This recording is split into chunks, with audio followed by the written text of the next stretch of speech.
नमस्कार, सत श्री अकाल, आदाब दोस्तों। आर के वाई फिजिक्स क्लास में आपका स्वागत है। मैं राजेश कुमार आपके लिए लेकर आया हूँ RS first grade, second grade, third grade और पीएसआई के सिलेबस को ध्यान में रखते हुए हर सब्जेक्ट की टॉपिक वाइज क्लासेस। दोस्तों, आर के वाई फिजिक्स क्लास जो यूट्यूब चैनल है उसके ऊपर हमने स्टार्ट कर रखी है राजस्थान पॉलिटी, राजस्थान क्लास संस्कृति, और शाम 8 बजे जो एसएसटी सेकंड ग्रेड का पेपर होता है उसमें दर्शन शास्त्र हमने स्टार्ट कर रखी है। तो हमारी क्लासेस जो रेगुलर चल रही है, तो आप भी अपना जो नोट्स है वो कंप्लीट करते रहें, क्लासेस लेते रहें और अपने नॉलेज बढ़ाते रहें। दोस्तों, हमने जो क्लासेस स्टार्ट की थी ये आने वाले एग्जाम को ध्यान में रखते हुए करवाई जा रही है।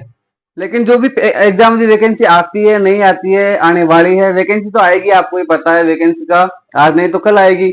लेकिन आप भी अपनी तैयारी को इस तरह मजबूत कर लो ताकि वैकेंसी आने के बाद आपके आपको बार बार रिविजन करके आपको केवल जो टेस्ट है बस उसी में अपना टाइम गुजारना पड़े और आप ज्यादा से ज्यादा आपकी नॉलेज को बढ़ा सको। दोस्तों, जो हमने स्टार्ट किए कला संस्कृति स्टार्ट किए, राजस्थान पॉलिटिक्स स्टार्ट किए और दर्शन शास्त्र स्टार्ट किए, तो ये सब्जेक्ट पूरे होने के बाद हम करेंगे राजस्थान ज्योग्राफी से स्टार्ट, या फिर हम करेंगे वर्ल्ड ज्योग्राफी से। वर्ल्ड ज्योग्राफी पढ़ेंगे, फिर इंडिया ज्योग्राफी, फिर राजस्थान ज्योग्राफी। उसके बाद हम स्टार्ट करेंगे हिस्ट्री क्लास, यानी वर्ल्ड हिस्ट्री, इंडिया हिस्ट्री और राजस्थान हिस्ट्री। तो इस प्रकार हम जो हर सब्जेक्ट वाइज की क्लास लेंगे और सिलेबस को ध्यान में रखते हुए क्लासेस लगाएंगे।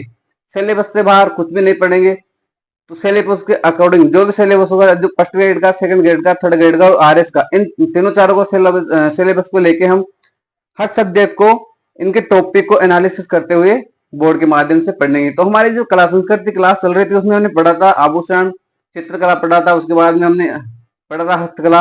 हस्तकला का हमारा टॉपिक कंप्लीट हो गया था। और राजस्थान क्लास जो साहित्य, भाषा और साहित्य, ये टॉपिक हमारा चल रहा था। तो भाषा साहित्य में हमने देखा है कि राजस्थानी भाषा की उत्पत्ति कैसे हुई, किस अपभ्रंश से हुई और किन किन का मत था।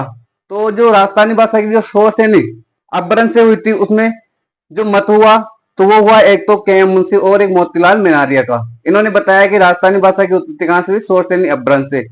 और जो सॉरी इन्होंने बताया कि राजस्थानी भाषा की उत्पत्ति गुजरे अपभ्रंश से हुई। किसने बताया?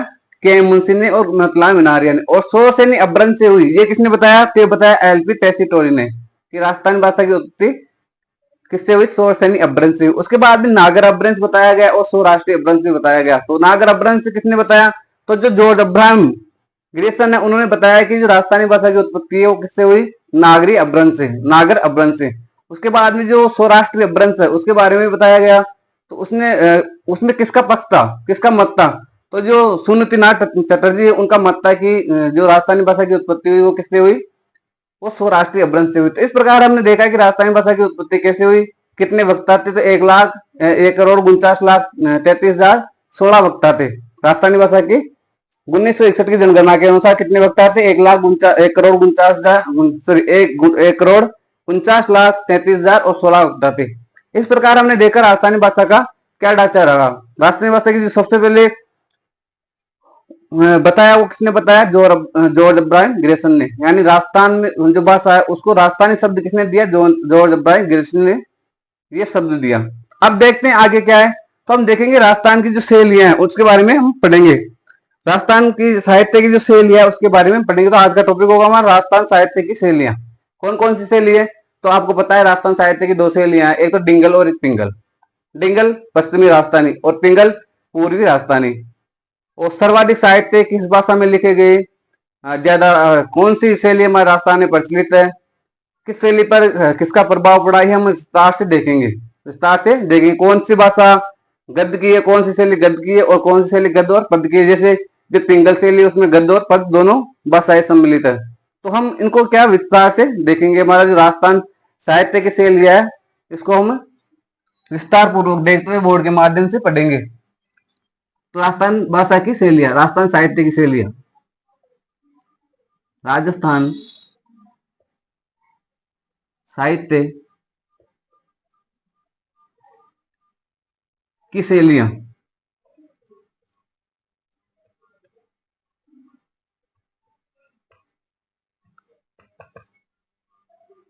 राजस्थान साहित्य की शैलियां कौन कौन सी है? तो राजस्थान साहित्य की शैलियां एक तो डिंगल है और एक पिंगल है। डिंगल और पिंगल। इस तरफ देखेंगे डिंगल और इस तरफ देखेंगे हम पिंगल। इनके बारे में देखेंगे और भी ज्यादा क्या क्या पॉइंट इनके। तो पहले है डिंगल। डिंगल सेली। और दूसरी कौन सी है? पिंगल सेनी। पिंगल सेली। डिंगल सेली और पिंगल सेली।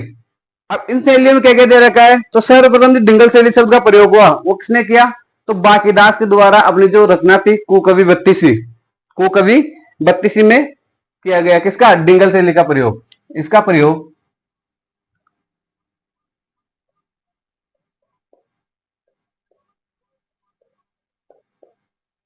सर्वप्रथम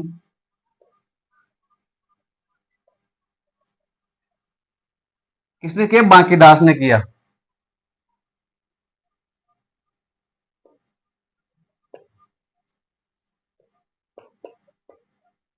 और बाकीदास की रचना जिसमें इसका प्रयोग किया डिंगल शैली का, तो वो थी कुकवि बत्तीसी। कुकवि बत्तीसी में किया गया। ये इनकी क्या थी? ये इनकी रचना थी। इनकी बाकीदास की। तो इसमें कुकवि बत्तीसी में सर्वप्रथम डिंगल शैली का प्रयोग किया गया। अब ये जो डिंगल शैली है ये कहाँ की प्रसिद्ध है? मतलब राजस्थान में कौन सा एरिया है जिसमें डिंगल शैली का प्रचलन है? तो जो राजस्थान में जो पश्चिमी राजस्थान है उसमें डिंगल शैली का सर्वाधिक प्रयोग हुआ है, पश्चिमी राजस्थान में।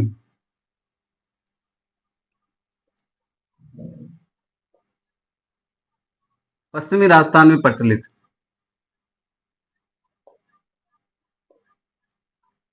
पश्चिमी राजस्थान में प्रचलित है कौन सी? डिंगल शैली। डिंगल शैली पश्चिमी राजस्थान में प्रचलित है। और जो लेखन का कार्य है वो डिंगल शैली में किसके द्वारा होता है? तो चारणों के द्वारा किया जाता है। किसके द्वारा? चारणों के द्वारा लेखन कार्य।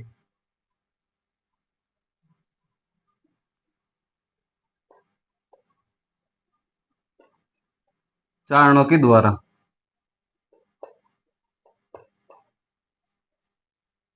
चारण जो चारण जाति है उनके द्वारा इसमें लेखन कार्य किया जाता है। जबकि जो पिंगल शैली है वो बाटों के द्वारा किया जाता है। यानी बाटे जो जात जो होते हैं उनके द्वारा पिंगल शैली का लेखन का कार्य किया जाता है। इसके बाद में देखते हैं डिंगल शैली में क्या है। तो डिंगल शैली में और क्या है? तो राजस्थान में जो सर्वाधिक साहित्य है वो किस शैली में लिखे गए? वो डिंगल शैली में लिखे गए। राजस्थान में सर्वाधिक साहित्य राजस्थान में सर्वाधिक साहित्य इसी में लिखे गए।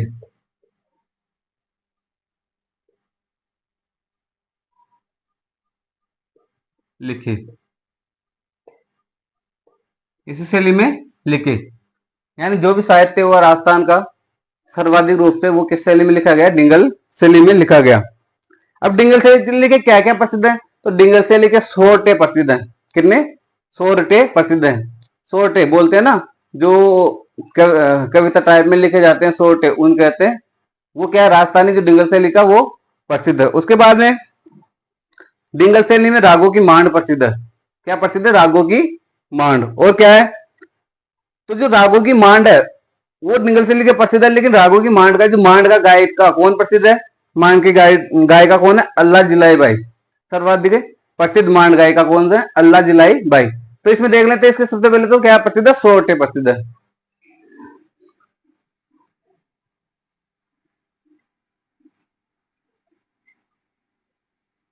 सोरठे प्रसिद्ध है।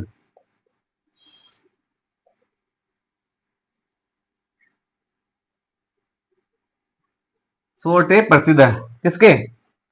डिंगल शैली के। और तो रागों की मांड प्रसिद्ध है। रागों की मांड। मांड गायिका है ना सर्वाधिक प्रसिद्ध अल्लाह जिलाई बाई, वो मांड गायिका ही है। रागों की मांड प्रसिद्ध है।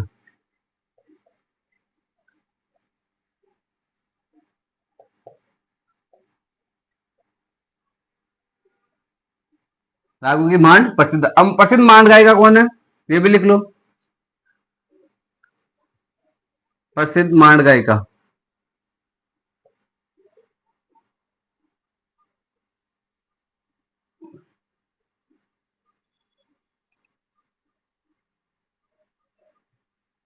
प्रसिद्ध मांड गायिका कौन है? अल्लाह जिलाई बाई। कौन है? अल्लाह जिलाई बाई।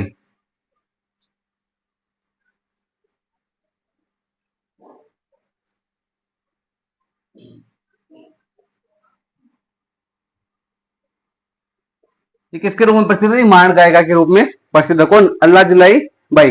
तो ये हुआ हमारा डिंगल शैली का इतिहास। डिंगल शैली कहाँ की प्रसिद्ध है? पश्चिम राजस्थान की प्रसिद्ध है। सर्वप्रथम इसका प्रयोग किसमें हुआ? तो जो बाकीदास की कविता है, कुकविवत्ति सी, बाकीदास की जो रचना है उसमें इसका प्रयोग हुआ। किसका? डिंगल शैली का। लेखन का कार्य चारणों के द्वारा किया जाता है। चारण जात होती है उनके द्वारा, चारण जाति होती है उनके द्वारा लेखन का कार्य किया जाता है। सर्वाधिक साहित्य किसमें लिखे गए? तो डिंगल शैली में लिखे गए। और इसके डिंगल शैली के 100 प्रसिद्ध है। रागों की मांड प्रसिद्ध है। सर्वाधिक प्रसिद्ध मांड गायिका कौन है? तो अल्लाह जिलाई भाई प्रसिद्ध है। मांड गायिका के रूप में कौन प्रसिद्ध है? अल्लाह जिलाई भाई। अब देखते हैं पिंगल शैली। अब देखते हैं पिंगल शैली। तो पिंगल शैली किस तरफ की प्रसिद्ध है? पूर्वी राजस्थान में पिंगल शैली प्रसिद्ध है। पूर्वी राजस्थान में।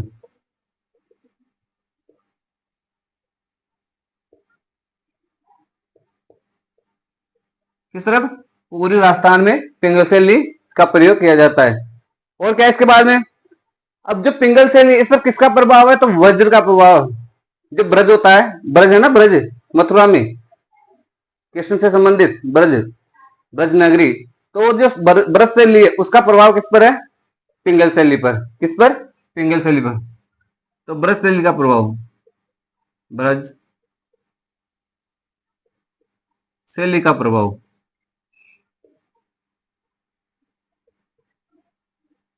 ब्रज शैली का प्रभाव किस पर है? पिंगल शैली पर। और क्या है? इसका लेखन का कार्य किनके द्वारा किया जाता है? मैंने बताया, लेखन का कार्य बाठों द्वारा किया जाता है। लेखन का कार्य बाठों द्वारा।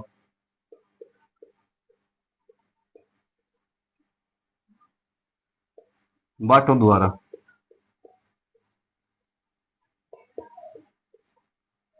इसके द्वारा, बाठों द्वारा लेखन का कार्य किया जाता है। और क्या है इसके बारे में?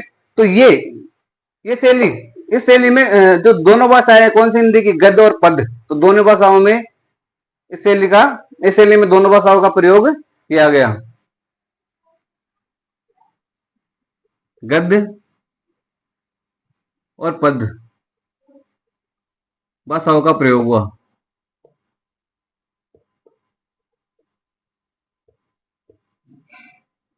प्रयोग हुआ किसमें? पिंगल शैली में गद्य और पद्य भाषाओं का प्रयोग किया गया। तो ये थी हमारी जो शैली है, डिंगल शैली और पिंगल शैली। डिंगल शैली मैंने बताया कि इसका सर्वप्रथम प्रयोग बाकीदास के द्वारा कुकविवत्ति सी इनकी रचना थी उसमें किया गया। और जो पश्चिमी राजस्थान है उसमें डिंगल शैली प्रसिद्ध है। इसमें लेखन का कार्य चारणों के द्वारा किया जाता है। और राजस्थान में सर्वाधिक रूप से साहित्य जो लिखने का कार्य हुआ वो किसमें हुआ? डिंगल शैली में हुआ। डिंगल शैली के 100 प्रसिद्ध है। रागों की मांड प्रसिद्ध है। और जो मांड गायिका प्रसिद्ध है वो कौन है? अल्लाह जिलाई भाई। कौन है? अल्लाह जिलाई भाई। पिंगल शैली में, पिंगल शैली पूर्वी राजस्थान की प्रसिद्ध है। और ब्रज का इसके ऊपर, ब्रज शैली का इसके ऊपर क्या है? प्रभाव है। और ये जो पिंगल शैली, इसमें दोनों भाषाओं का प्रयोग किया गया। कौन सी? गद्य और पद का। गद्य और पद का। अब देखते हैं आगे और क्या है। तो 778 ईस्वी में, 778 ईस्वी यानी 8वीं शताब्दी में उदयन सूर्य द्वारा एक पुस्तक लिखी गई। कौन सी? कुवेमाला। कुवेमाला लिखी गई। कुवेमाला में 18 भाषाओं में, जो कुवेमाला उसका 18 भाषाओं में उल्लेख है। कुवेमालाओं में जो कुवेमाला रचना है उसमें 18 भाषाओं का उल्लेख किया गया। कुवेमाला किनकी रचना है? तो उद्यतन सूर्य की रचना है। तो कुवेमाला में जो कुवेमाला उनकी रचना थी उसमें 18 भाषाओं का उल्लेख किया गया। 18 भाषाओं में राजस्थान की मरुभाषा को भी शामिल किया गया। जो राजस्थान की मरुभाषा है उसे भी शामिल किया गया। मरुभाषा का मतलब होता है मारवाड़ी। मरुभाषा का मतलब होता है मारवाड़ी। तो ये लिखो आप अपने नोट्स में। आगे देखते हैं फिर। 778 ईस्वी में यानी लगभग 8वीं शताब्दी में उदयन सूर्य द्वारा उनकी रचना कुवेमाला लिखी गई। कुवेमाला में 18 भाषाओं का उल्लेख किया गया। 18 भाषाओं में जो राजस्थान की मरुभाषा है उसका भी उल्लेख किया गया है। 778 ईस्वी में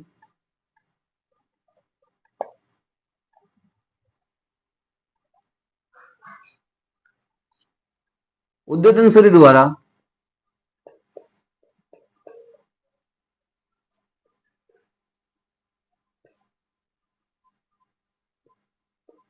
द्वारा कुएमाला रचना लिखी गई।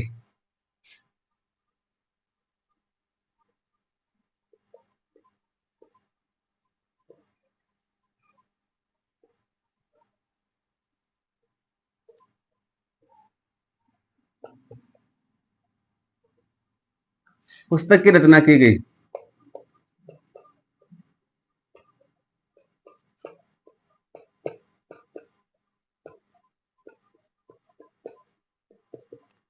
कुएमाला पुस्तक की रचना की गई जिसमें 18 भाषाओं का उल्लेख किया गया।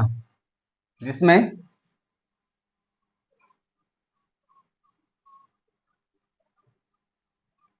18 भाषाओं का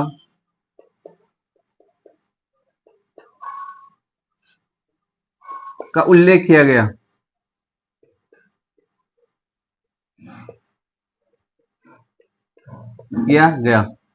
इन 18 भाषाओं में राजस्थान की मरुभाषा का भी उल्लेख किया गया। राजस्थान की मरुभाषा मतलब मारवाड़ी भाषा। मरुभाषा का मतलब होता है मारवाड़ी भाषा का, जो कि वर्तमान में उसका नाम क्या है? मरुभाषा का मारवाड़ी। वर्तमान में क्या नाम है? मारवाड़ी का पहले नाम था मरुभाषा, अब वर्तमान में क्या नाम है उस मरुभाषा का? मारवाड़ी। तो उसका भी उल्लेख किया गया, यानी 18 भाषाओं में मरुभाषा को भी शामिल किया गया, उल्लेख किया गया, जिसमें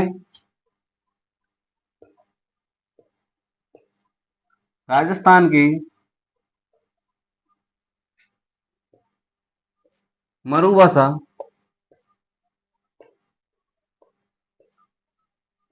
को भी शामिल किया गया।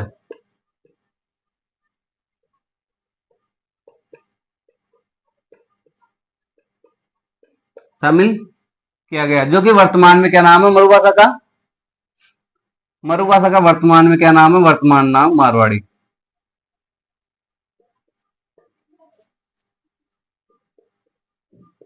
मारवाड़ी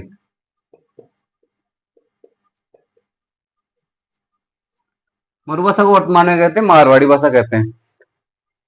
अब जो कुएमाला थी, उद्योधन सूरी की जो रचना थी कुएमाला, ये माला, उसमें प्रतिहार शासक वस्त्रराज, जो प्रतिहार शासक था, जो मंडोर का राजवंश हुआ करता था, प्रतिहार राजवंश, तो जो प्रतिहार शासक था कौन सा? वस्त्रराज। वस्त्रराज के काल में जालोर दुर्ग में इसकी रचना की गई। किसकी? कुएमाला की।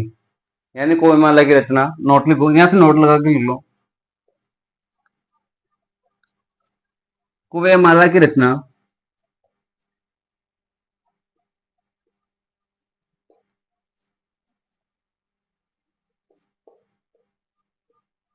कुएमाला की रचना प्रतिहार शासक वस्त्रराज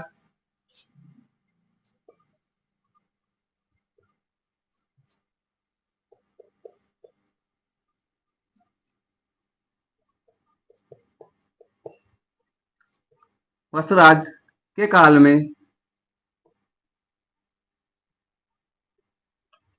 वस्त्रराज के काल में जालोर दुर्ग में इसकी रचना की गई। किसमें? जालोर दुर्ग में।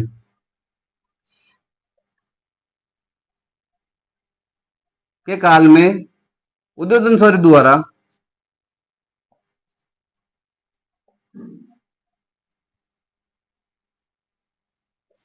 उद्योधन सूरी द्वारा जालोर दुर्ग में की गई।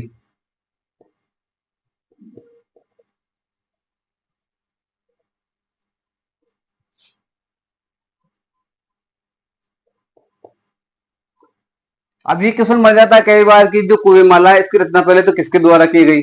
तो किसके द्वारा? उद्योधन सूरी के द्वारा। किनके शासक काल में हुई? तो जो प्रतिहार शासक था वस्त्रराज, उनके काल में इसकी रचना की गई। कौन से दुर्ग में की गई? तो जालोर दुर्ग में की गई। इस प्रकार क्वेश्चन बन के निकलते हैं। तो ये मैंने बताया कि जो 778 लगभग 8वीं शताब्दी, 8वीं शताब्दी,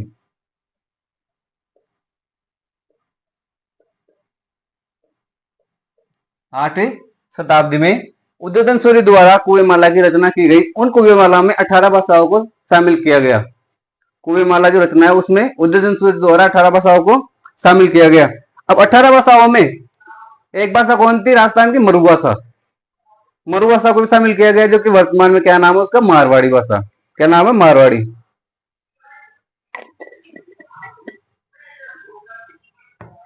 वर्तमान में क्या नाम है उसका, मारवाड़ी भाषा। तो मारवाड़ी भाषा को भी उसमें क्या शामिल किया गया, किसमें, कुवेमाला में। और कुवेमाला की रचना कहाँ हुई, किसके शासनकाल में हुई, तो कुवेमाला की रचना उदयन सूर्य के द्वारा की गई। प्रतिहार शासक, ध्यान रखना, उस समय कौन शासक था, प्रतिहार।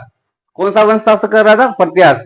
तो प्रतिहार शासक वस्त्रराज के काल में जालोर दुर्ग में कुवेमाला की रचना की गई। तो ये था किसका, मारवाड़ी भाषा का उल्लेख, कि कब मारवाड़ी भाषा का उल्लेख हुआ, कब मारवाड़ी भाषा, मरु भाषा सामने आई। तो इस प्रकार जो कुवेमाला है उसमें मारवाड़ी भाषा का उल्लेख किया गया।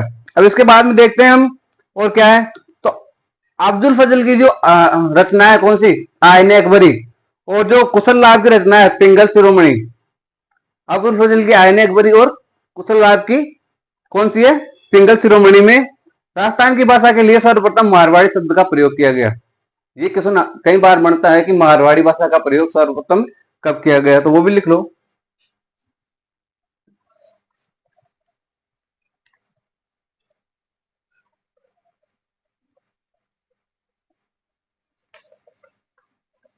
मारवाड़ी भाषा का प्रयोग सर्वप्रथम, एक मिनट रुपए साफ करने के लिए थोड़ा सा कुछ।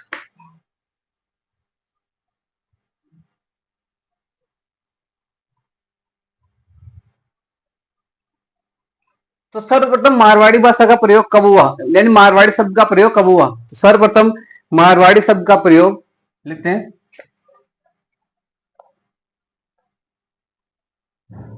सर्वप्रथम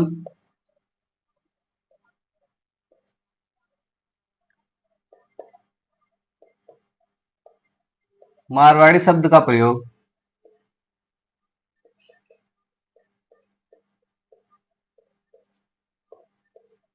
मारवाड़ी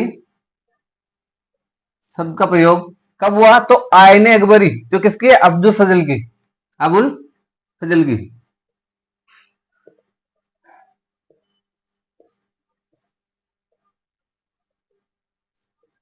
आयने अकबरी, रचना कौन सी इसकी, आयने अकबरी।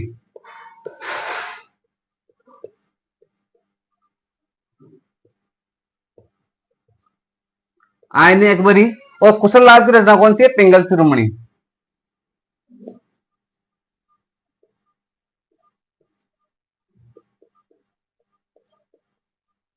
पिंगल शिरोमणि।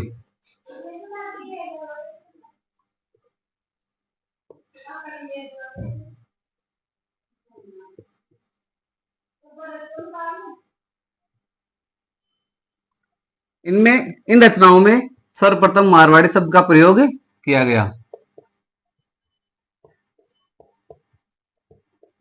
यानी सर्वप्रथम मारवाड़ी शब्द का प्रयोग कब कब हुआ, किसमें किया गया, तो जो अब्दुल फजल की जो आयने अकबरी है और जो कुशल लाभ की पिंगल शिरोमणि है, इसमें सर्वप्रथम मारवाड़ी शब्द का प्रयोग किया गया।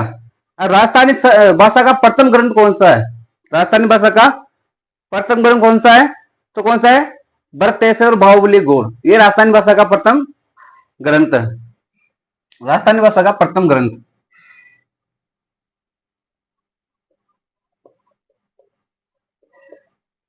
राजस्थानी भाषा का प्रथम ग्रंथ,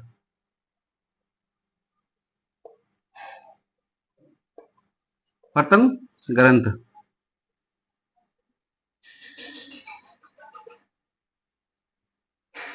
कौन सा है, भरतेश्वर बाहुबली गोड़।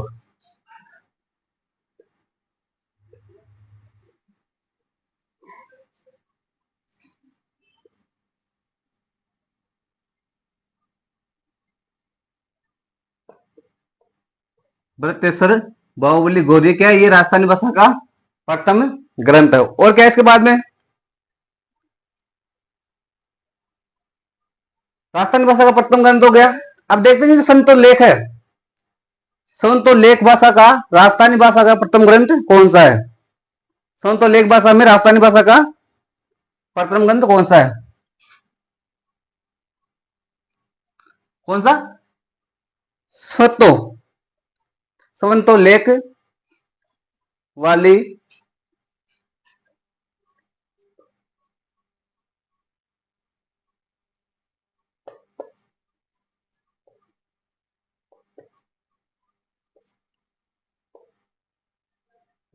राजस्थानी भाषा का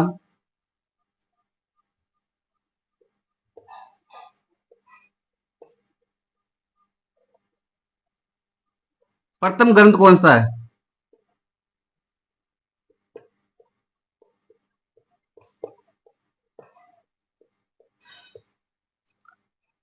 प्रथम ग्रंथ कौन सा नहीं लिखना है, प्रथम ग्रंथ।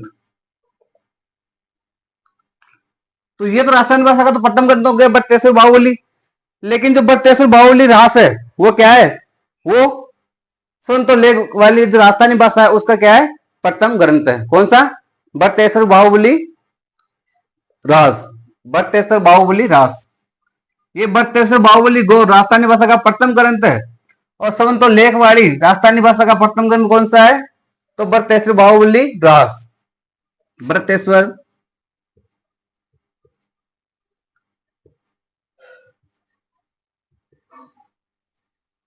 बाहुबली रास, ये क्या है? ये जो संतो लेख राजस्थान वाली जो भाषा है उसका तो ये ग्रंथ है कौन सा? बट्टेश्वर बाहुबली रास। और जो राजस्थानी भाषा का प्रथम ग्रंथ है वो कौन सा? बट्टेश्वर बाहुबली गौर। ध्यान रखना यहाँ गौर है और ये क्या है? रास है। यही फर्क है, गौर और रास। गौर और रास, गौर और रास, इसमें दो ही फर्क है। राजस्थानी भाषा का प्रथम ग्रंथ बट्टेश्वर बाहुबली घोर है और संत और लेख वाली राजस्थान भाषा का प्रथम ग्रंथ कौन सा है? बट्टेश्वर बाहुबली रास है। जिसकी रचना किसके द्वारा की गई? शालिभद्र सूर्य के द्वारा इसकी रचना की गई। जबकि जो बट्टेश्वर बाहुबली घोर है इसकी रचना किसके द्वारा की गई? तो जो ब्रजसेन सूर्य है उसके द्वारा इसकी रचना की गई। तो इसकी रचना ब्रजसेन सूर्य द्वारा की गई। ब्रज सेन सूर्य द्वारा। और जो रास है इसकी रचना किसके द्वारा की गई? तो शालिभद्र सूर्य के द्वारा। किसके द्वारा? शालिभद्र सूर्य के द्वारा इसकी रचना की गई।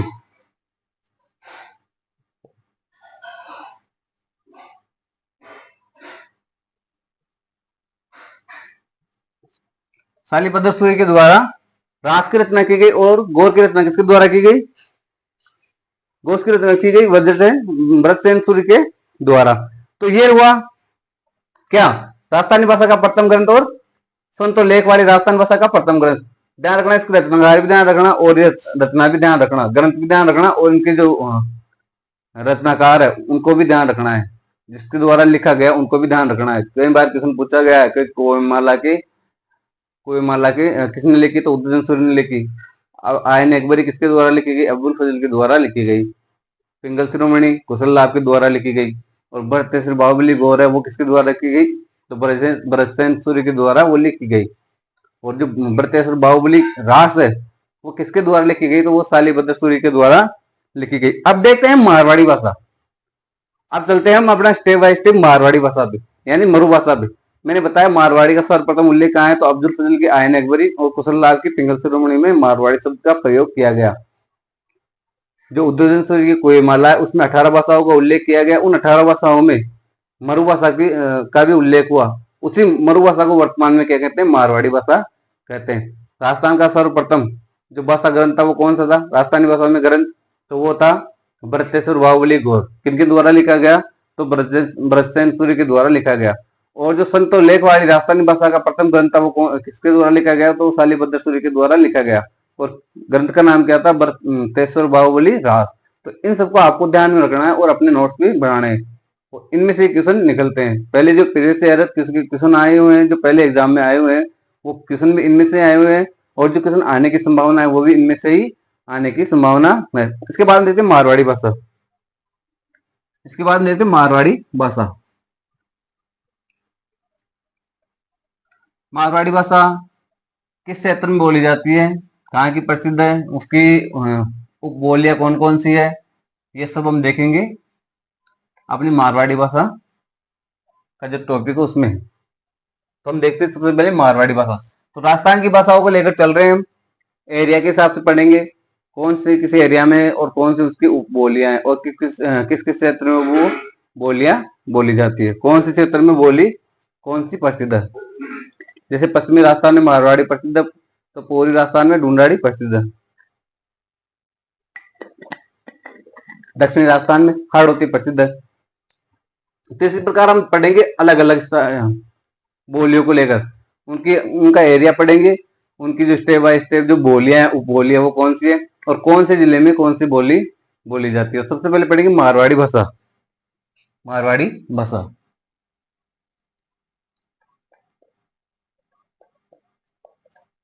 मारवाड़ी, तो मारवाड़ी को लेकर चल रहे हैं हम। अब मारवाड़ी बोली जो राजस्थान की सबसे समृद्ध और सबसे महत्वपूर्ण बोली है, यह राजस्थान की सबसे बड़ी, समृद्ध और सबसे महत्वपूर्ण बोली जाने वाली बोली है, यानी भाषा है। कौन सी? मारवाड़ी भाषा। ये राजस्थान की प्रधान और मानक बोली भी है। यानी इस भाषा को एक तो सबसे समृद्ध है और प्रमुख रूप से बोली जाने वाली है, और ये राजस्थान की प्रधान भाषा भी है, और इसे क्या कहते हैं? राजस्थान की मानक बोली भी कहा जाता है। इसका प्राचीनतम नाम हमने देखा, प्राचीन नाम क्या था? मरुभाषा। जो जिसका उल्लेख किसमें था? तो उसका उल्लेख था उदयन सूर्य की जो रचना है कुएमाला, उसमें मरुभाषा का उल्लेख किया गया था। वो साहित्य रूप से मैंने बताया कि पश्चिमी राजस्थान में कौन सी डिंगल शैली प्रचलित है, तो इसका साहित्यिक रूप क्या है? डिंगल शैली। कौन सी भाषा में ये, कौन सी शैली में? ये डिंगल शैली में। तो एक एक करके हम इसको पॉइंट लिख लेते हैं। तो सबसे पहले लिखते हैं कि ये राजस्थान की सबसे समृद्ध और बोली जाने वाली भाषा है। राजस्थान की सबसे समृद्ध,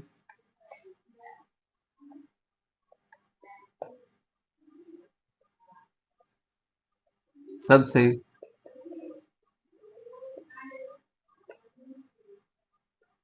समृद्ध और महत्वपूर्ण भाषा है।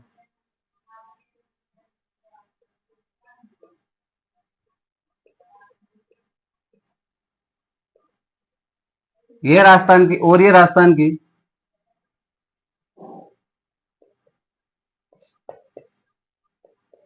प्रधान व मानक बोली है।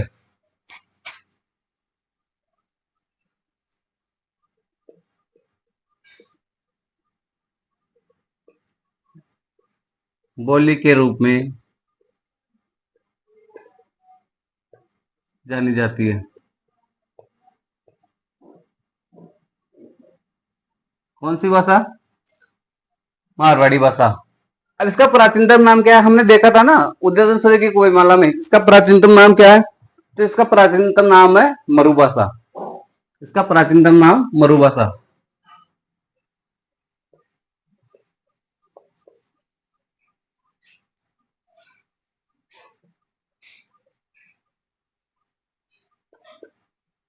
क्या है? मरुभाषा।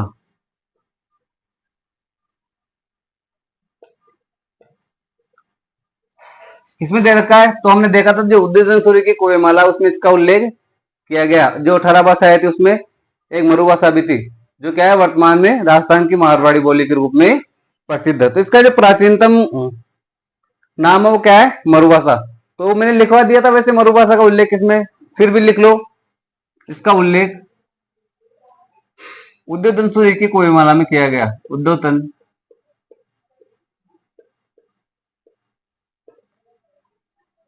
की कुएमाला।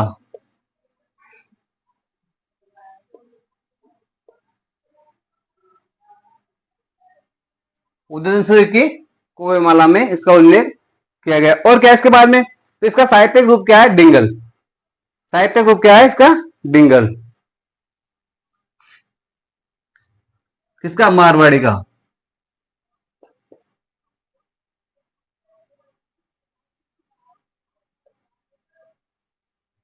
डिंगल। यानी जो मारवाड़ी में जो भी साहित्य लिखे जाते हैं वो कौन शैली में लिखे जाते हैं? डिंगल शैली में। कौन सी में? डिंगल शैली में। जो मारवाड़ी भाषा है साहित्य के विस्तार की दृष्टि से सबसे राजस्थान की सबसे बड़ी भाषा है। कौन सी? मारवाड़ी भाषा। यानी साहित्य एवं विस्तार की दृष्टि से राजस्थान की सबसे बड़ी बोली कौन सी है? मारवाड़ी बोली। कौन सी है? मारवाड़ी बोली। साहित्य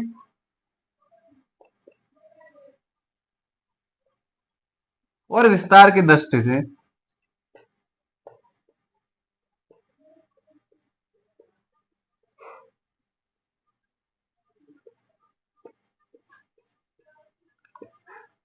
राजस्थान की सबसे बड़ी बोली, सबसे बड़ी बोली।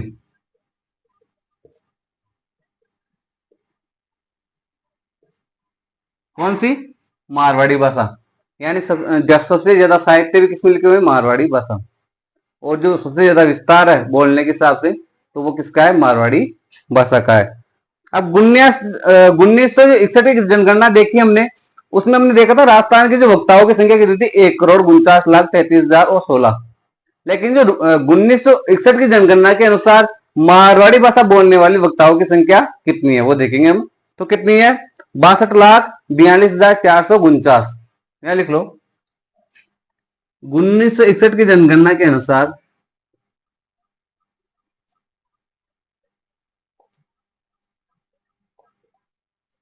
जनगणना के अनुसार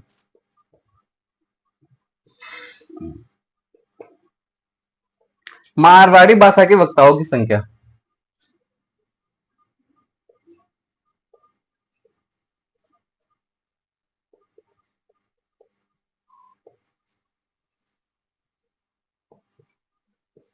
वक्ताओं की संख्या कितनी है?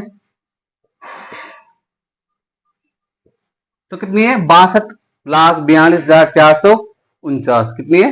62,42,449। 62,42,449। ये क्या है? वक्ता, यानी बोलने वाले लोगों की संख्या कितनी है? 62,42,449 1961 की जनगणना के अनुसार। जबकि जो राजस्थानी भाषा बोलने वाले वक्ताओं की संख्या कितनी थी? 1961 की जनगणना के अनुसार राजस्थानी भाषा बोलने वाले वक्ताओं की संख्या थी 1,49,33,016। 1,49,33,016।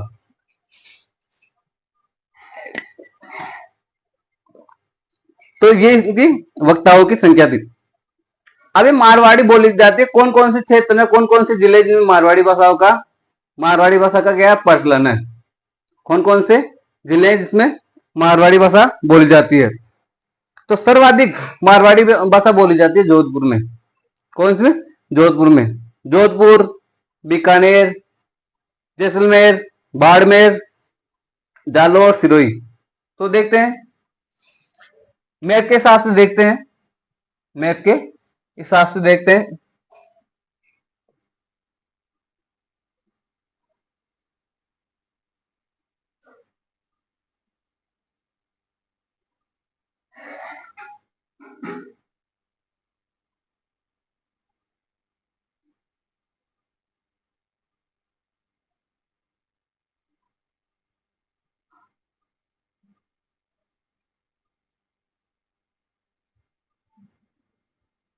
ये हुआ राजस्थान का मैप। अब देखते हैं कि कौन कौन से क्षेत्र में प्रसिद्ध है। तो सबसे पहले जोधपुर, फिर जैसलमेर, फिर जोधपुर, बीकानेर, जैसलमेर, बाड़मेर, फिर जालोर और सिरोही। इन क्षेत्र में ये प्रसिद्ध है। तो सबसे पहले देखते हैं जोधपुर।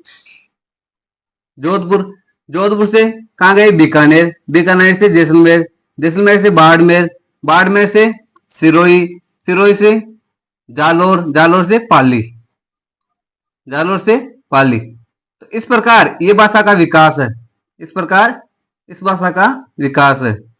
इसका? मारवाड़ी भाषा का। इसका? मारवाड़ी भाषा का। तो सबसे पहले जोधपुर,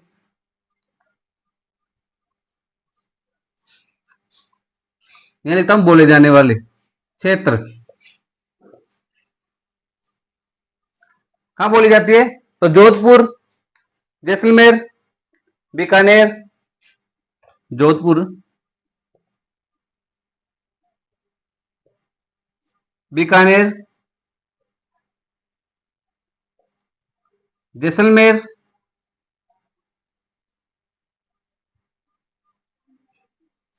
बाड़मेर, जालोर, सिरोही और पाली। इन क्षेत्र में मारवाड़ी भाषा का सर्वाधिक रूप से विकास है। यानी ये क्षेत्र ऐसे जिसमें मारवाड़ी भाषा बोली जाती है, ये क्षेत्र ऐसे जिनमें मारवाड़ी भाषा का सर्वाधिक रूप से प्रयोग किया जाता है। किसका? मारवाड़ी भाषा का बोलने में सर्वाधिक रूप से प्रयोग किया जाता है। अब जो मारवाड़ी भाषा है, मारवाड़ी भाषा है, इसमें जो साहित्य है, मारवाड़ी भाषा में जो साहित्य है, तो साहित्य की दृष्टि से भी मारवाड़ी भाषा का सबसे बड़ा क्षेत्र है राजस्थान में। जो डिंगल शैली है उसमें मारवाड़ी भाषा के द्वारा साहित्य लिखा गया, ये सर्वाधिक रूप से प्रसिद्ध था। अब जो इसका विस्तार था वो साहित्य के रूप में और बोलने के रूप में राजस्थान में सर्वाधिक विस्तार कौन है? मारवाड़ी भाषा का विस्तार है। अब मारवाड़ी देश सबसे जो बड़ी बोली है वो मैंने बता दिया, मारवाड़ी भाषा की बोली है। राजस्थान में सर्वाधिक रूप से बोली जाने वाली बोली कौन सी है? मारवाड़ी भाषा की बोली है। अब इसकी जो प्रमुख प्रमुख उदाहरण कैसे देखें हम? प्रमुख उदाहरण कैसे? जो साहित्य है उसका जो प्रमुख उदाहरण है, कौन कौन से साहित्य इस भाषा में लिखे गए, मारवाड़ी भाषा के साहित्य, प्रमुख साहित्य, तो वो देखते हैं हम। मारवाड़ी भाषा के प्रमुख साहित्य ये मैंने बताया कि ये कहाँ कहाँ प्रसिद्ध थे। जोधपुर से चलेंगे हम, जोधपुर से फिर बीकानेर, बीकानेर मैप के साथ देखो राजस्थान में जोधपुर, जोधपुर से बीकानेर गए, बीकानेर से जैसलमेर, जैसलमेर से बाड़मेर, बाड़मेर से सिरोही, सिरोही से जालोर और पाली। इनमें मारवाड़ी भाषा का सर्वाधिक विकास है। किसके हिसाब से? बोलने के हिसाब से। और साहित्यिक रूप से भी जो पश्चिमी राजस्थान में उसमें सर्वाधिक प्रसिद्ध कौन सी है? मारवाड़ी भाषा। अब जो मारवाड़ी भाषा में जो साहित्य लिखे गए, किन किन के द्वारा लिखे गए, कौन कौन से साहित्य उनके बारे में देखते हैं। तो मारवाड़ी भाषा के साहित्य, मारवाड़ी भाषा के साहित्य ये लिख लो आप अपने नोट्स में। इसके बाद देखते हैं मारवाड़ी भाषा के साहित्य।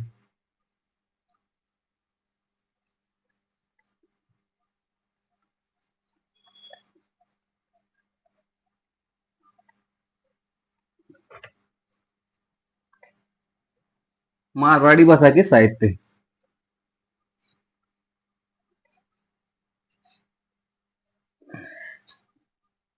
प्रमुख साहित्य, प्रमुख साहित्य।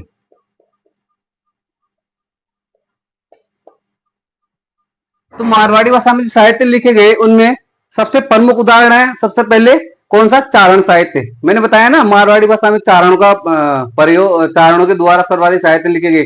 तो जो साहित्य हुआ वो किसके द्वारा लिखे गए? सर्वाधिक चारण जो जाति होती है उनके द्वारा साहित्य लिखे गए, तो उनको कहते हैं चारण साहित्य। पहले कौन से? चारण साहित्य।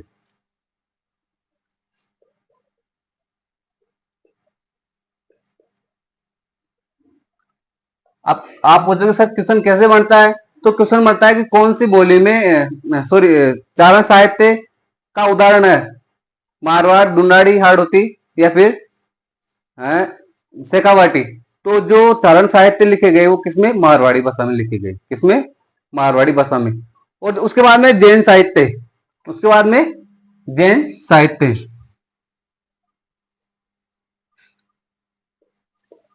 जैन साहित्य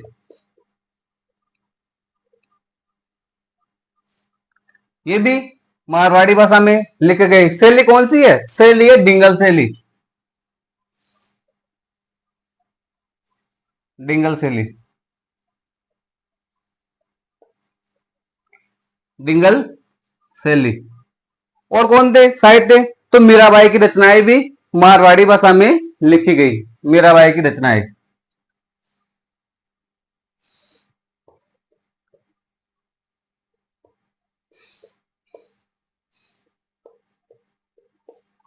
रचनाएं ये भी मारवाड़ी भाषा में लिखी गई। इसके बाद में तो रजिया का जो सोटा है, मैंने बताया इसके सोटे प्रसिद्ध हैं। किसके? मारवाड़ी भाषा की, डिंगल से लिखे सोटे प्रसिद्ध है।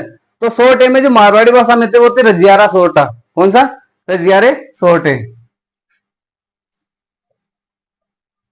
रजिया रासोटा।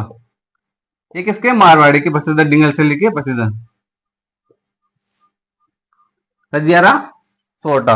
उसके बाद में जो राजरूपक है, जो साहित्य है वो भी इसमें लिखा गया, किसी मारवाड़ी में, मारवाड़ी भाषा में लिखा गया। और कौन सी शैली थी? डिंगल शैली, राजरूपक।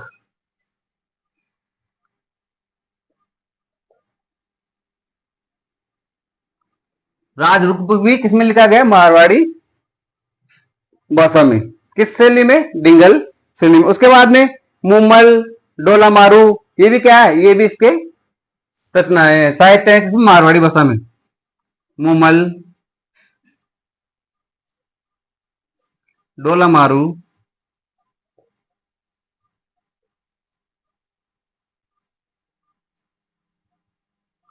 डोलामारू, तो ये जो प्रमुख साहित्य है मारवाड़ी भाषा में, ये कौन कौन से, एक तो चारण साहित्य है, जैन साहित्य है, रजियारा सोरठा है, मीराबाई की रचनाएं है, मुमल और डोलामारू है, और राज रूपक है। तो ये मारवाड़ी भाषा में लिखे गए, लेकिन इसमें शैली कौन सी थी, डिंगल शैली। ध्यान रखना, राज रूपक देख के पूछ सकता है कि कौन सी शैली में लिखा गया, तो कौन सी शैली में, डिंगल शैली में। कौन सी शैली में, डिंगल शैली में। तो ये रहे इनके प्रमुख साहित्य किसके, मारवाड़ी भाषा के। चारण साहित्य डिंगल शैली में लिखे गए मारवाड़ी भाषा में, जैन साहित्य डिंगल शैली में, मीराबाई की रचनाएं रजियारा सोटा, राजरूपक, मुमल और डोलामारू, ये सब क्या है, मारवाड़ी भाषा की साहित्य हैं। शैली कौन सी है, डिंगल शैली। अब इसके बाद देखते हैं मारवाड़ी भाषा की उपबोलियां कौन कौन सी है। मैंने स्टेप बाय स्टेप बताया, पहले तो मारवाड़ी भाषा के बारे में बताया, फिर उसका क्षेत्र बताया, उसके साहित्य बताए, अब बता रहा हूँ मारवाड़ी की उपबोलियां कौन कौन सी है। पूरी जो भी भाषा है हम उसे डिटेल से लेके चलेंगे, कोई भी टॉपिक नहीं छोड़ेंगे, कोई भी पॉइंट नहीं छोड़ेंगे उनमें से, ताकि क्वेश्चन बाहर जाए। स्टेप बाय स्टेप लिखवा रहे हो, आप भी अपने नोट्स कंप्लीट करते रहो, ताकि आप बाद में आसानी से रिविजन कर सकते हो, आसानी से रिविजन कर सके। तो जो भी टॉपिक है हम उसको बड़ी सीक्वेंस वाइज डिटेल से लिख रहे हैं, स्टेप बाय स्टेप चल रहे हैं। नोट्स इस प्रकार बनाओ कि आपको देखने से लगे कि वास्तव में सब कंप्लीट है, हमारा टॉपिक पूरा कंप्लीट है, और आसानी से आप रिविजन कर सको। इसके बाद में देखते हैं कि मारवाड़ी भाषा की उपबोलियां कौन कौन सी है। मारवाड़ी भाषा की उपबोलियां,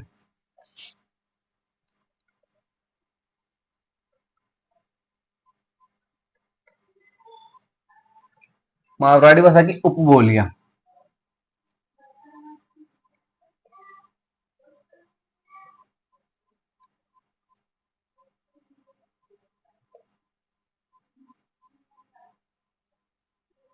उपबोलियां कौन कौन सी है, कौन कौन सी है, कौन से क्षेत्र में प्रसिद्ध है, उनके बारे में भी देखेंगे, और उनकी ट्रिक भी देखेंगे याद करने की। सबसे बढ़िया है आप सीधा याद करो ना, ट्रिक के साथ याद नहीं करो तो बढ़िया है, चाहे एक बार का 2 बार रिविजन करना पड़ जाए, चाहे 3 बार करें। ट्रिक से देखोगे तो याद तो हो जाएगी आपको, 1 दिन 2 दिन 3 दिन 10 दिन याद रहेगी, लेकिन फिर वापस आप ट्रिक को भूल जाओगे। तो सबसे बढ़िया है आप लिख लिख के याद करो, मारवाड़ की भाषा की जो बोलियां हैं उनको स्टेप बाय स्टेप याद करते रहो। तो देखते हैं कौन कौन सी है, पहले हम देख लेते हैं एक साथ, फिर देखते हैं उनको एक एक करके। तो सबसे पहले कौन सी, सेकावाटी है, डाटकी है, देवड़ावाटी है, गोडवाड़ी है, खरोष्टी है, खरोष्टी तो लिपि थी, खेराड़ी है, खेराड़ी में नागौरी है, बागड़ी है, मेवाड़ी है, और बीकानेरी है। ये क्या है इनकी उपबोलियां, कौन सी, शेखावाटी, डाटकी,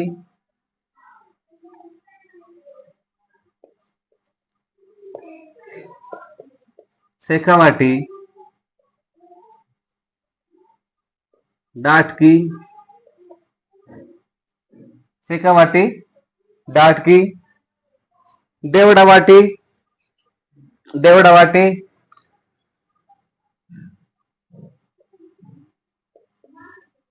खेराड़ी,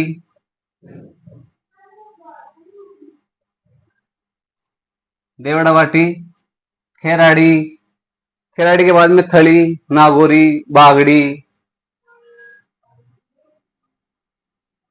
थली, नागौरी, बागड़ी, थली, नागौरी, बागड़ी, मेवाड़ी और बीकानेरी, मेवाड़ी और बीकानेरी।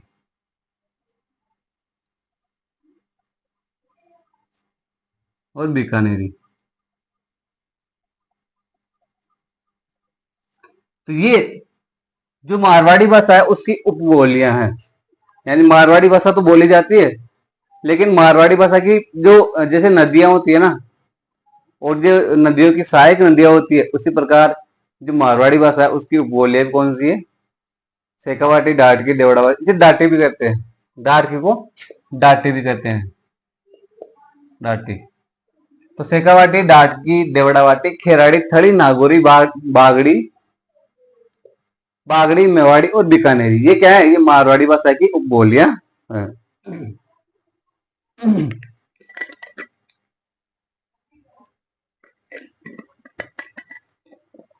ये मारवाड़ी भाषा की उपबोलियां हैं। अब इनके बारे में देखते हैं हम एक एक करके इनको। शेखावाटी किस क्षेत्र में बोली जाती है, उनके बारे में जो भी पॉइंट बनते हैं अपने शेखावाटी के बारे में वो लिखेंगे हम, यानी इनको एक एक करके सीक्वेंस से हम देखेंगे। तो सबसे पहले देखते हैं हम कौन सी, शेखावाटी। आपको मैं पढ़ा रहा हूं तो जो एग्जाम है उसके हिसाब से जो सिलेबस है उसी सिलेबस को ध्यान में रखते हुए पढ़ा रहा हूं, और जितना गहराई से हो सके उतने गहराई से मैं आपको लेके चल रहा हूं। तो सबसे पहले देखते हैं शेखावाटी।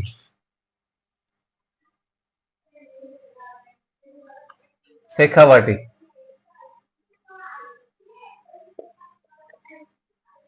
आपको पता है, आपको पता है कि शेखावाटी किस क्षेत्र को कहते हैं। राजस्थान में मैप देखा आपने, तो शेखावाटी का जो क्षेत्र है वो सीकर चूरू झुंझुनू, सीकर चूरू झुंझुनू। अब उसमें एक जिला और हो गया, कौन सा, नीमका थाना। एक जिला हो गया कौन सा, नीमका थाना। तो सीकर चूरू और झुंझुनू कहां प्रसिद्ध है, ये सीकर। जैसे ये मैप है राजस्थान का,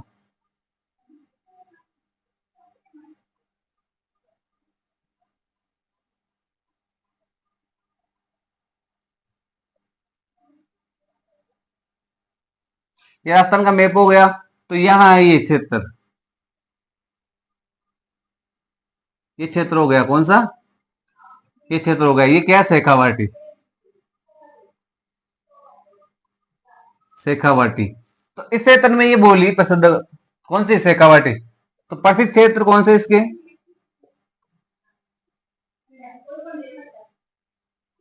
क्षेत्र सीकर चूरू झुंझुनू और नीमका थाना। सीकर चूरू झुंझुनू और नीमका थाना।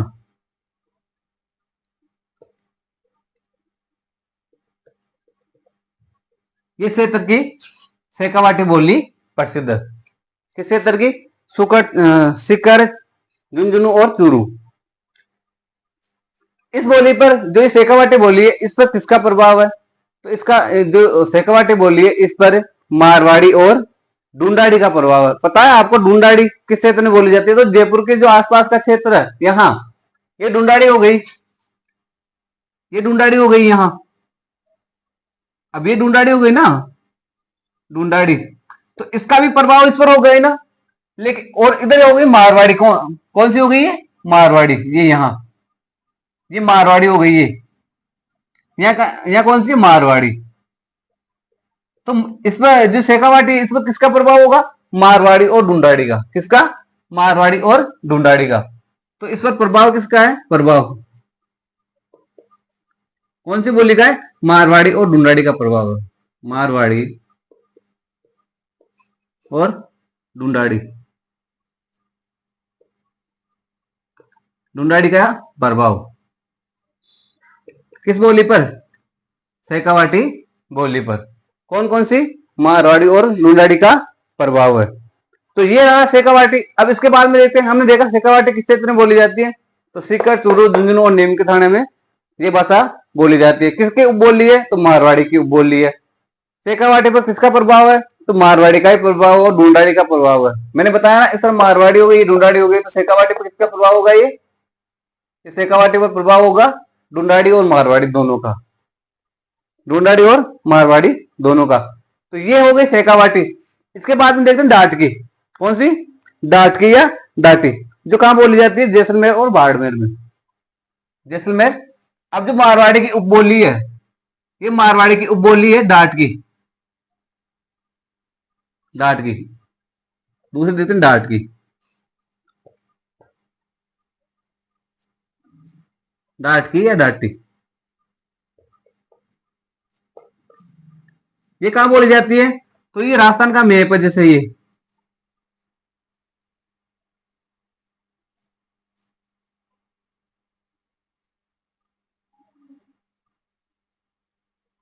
ये राजस्थान का मैप हो गया। तो जैसलमेर का जो एरिया है, जैसलमेर का जो एरिया है, यहाँ यहाँ इस क्षेत्र में जैसलमेर और बाड़मेर में ये बोली बोली जाती है, यानी जैसलमेर और बाड़मेर में। यहाँ ये बोली कहाँ बोली जाती है? जैसलमेर और बाड़मेर में। कहाँ के प्रसिद्ध है? जैसलमेर और बाड़मेर। इसका क्षेत्र कौन सा है? जैसलमेर और बाड़मेर।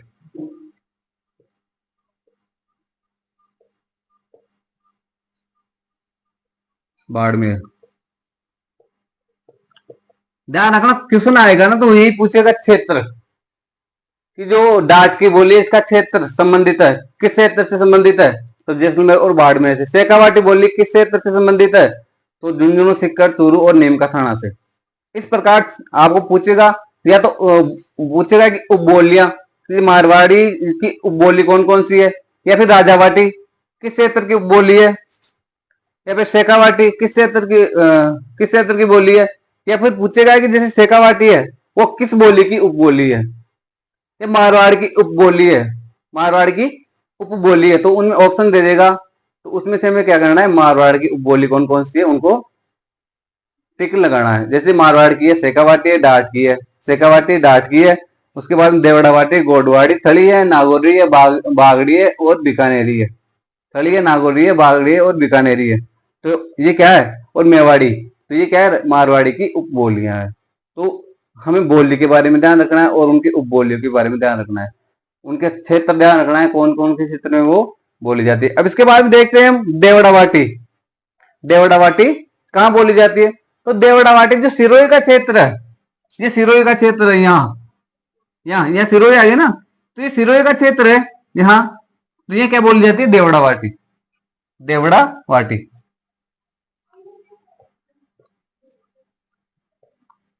देवड़ावाटी कहाँ बोली जाती है? सिरोही में। कहाँ बोली जाती है? सिरोही में। सिरोही में कौन सी बोली बोली जाती है, या देवड़ावाटी का संबंध किस क्षेत्र से? ऐसी क्वेश्चन पूछता है। तो देवड़ावाटी का संबंध किस क्षेत्र से? सिरोही से है। इसके बाद में देखते हैं गोडवाड़ी। गोडवाड़ी देखते हैं। तो गोडवाड़ी है वो कहाँ बोली जाती है? पाली में। कहाँ की प्रसिद्ध है गोडवाड़ी भाषा? पाली की। किस क्षेत्र में बोली जाती है गोडवाड़ी भाषा? पाली क्षेत्र में बोली जाती है। तो पाली हो गया, ये पाली, यहाँ पाली। तो यहाँ पाली है, ये पाली, ये सिरोही हो गया, ये पाली हो गया। तो पाली क्षेत्र में कौन सी बोली जाती है? गोडवाड़ी। आगे लिखते हैं। बोली के साथ उनकी उपबोलियां ही पढ़ा रहा हूं, उनका क्षेत्र भी लिखवा रहा हूं। आप भी अपने नोट्स ऐसे के ऐसे लिखते रहो, ताकि बाद में आप आसानी से रिवीजन कर सको। इसके बाद देखते हैं हम कौन सी गोडवाड़ी बोली। अरे बोलते ना गोडवाड़ क्षेत्र, आप जोग्राफी में पढ़ोगे, जोग्राफी में आप पढ़ोगे गोडवाड़ क्षेत्र, नागौरी क्षेत्र। तो जो गोडवाड़ क्षेत्र है वो उसका विस्तार कहाँ है? पाली में। तो वहां कौन सी बोली बोली जाती है? गोडवाड़ी बोली बोली जाती है। गोडवाड़ी बोली बोली जाती है। तो गोडवाड़ी।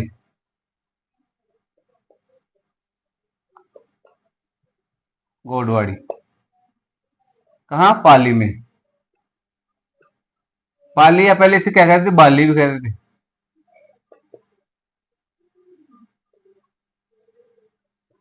पाली में ये भाषा बोली जाती है। कौन सी? गोडवाड़ी भाषा। पाली और जालोर के मध्य बोली जाती है। कुछ कुछ एरिया जालोर है उसका भी इसमें आता है, यानी पाली और जालोर। जैसे ये पाली है और ये जालोर है, तो ये भाषा बोली जाती है यहाँ, यानी यहाँ। तो ये जो पाली और जालोर का मध्य का जो क्षेत्र है, पाली तो आएगा लेकिन जालोर और पाली का मध्य का क्षेत्र है, वहां भी ये भाषा बोली जाती है। इसमें लिख लो पाली और जालोर के मध्य बोली जाती है।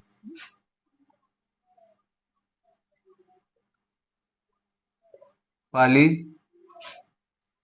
जो पाली का क्षेत्र है पाली वहां, और आहोर जो जालोर का क्षेत्र है,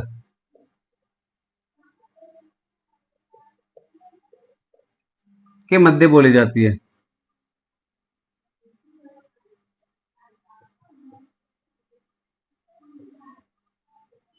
कौन सी भाषा? गोडवाड़ी भाषा। कहाँ बोली जाती है? पाली और जालोर के मध्य जो क्षेत्र है, जालोर का आहोर, उसके मध्य बोली जाती है। कौन सी भाषा? गोडवाड़ी भाषा। जिसे क्या कहते हैं, जिसे गोडवाड़ प्रदेश भी कहते हैं। मैंने बताया ना, ज्योग्राफी में पढ़ोगे आप गोडवाड़ प्रदेश, तो उस क्षेत्र को क्या कहते हैं, गोडवाड़ प्रदेश भी कहते हैं। गोडवाड़ प्रदेश भी कहते हैं किसको, पाली और जो जालोर के मध्य जो आहोर का क्षेत्र है, आहोर, आहोर जालोर में एक स्थान है, उसके मध्य का क्षेत्र है, तो वहां ये भाषा बोली जाती है। और क्या है इसके बारे में, तो गोडवाड़ी भाषा की रचना देख लेते हैं। तो बिसल देव रासो, बिसल देव रासो जो किसके द्वारा लिखी गई, नरपति नाल के द्वारा, तो वो किसमें लिखी गई, गोडवाड़ी भाषा में। नोट लगा कर लिख लो, बिसल देव रासो, नोट,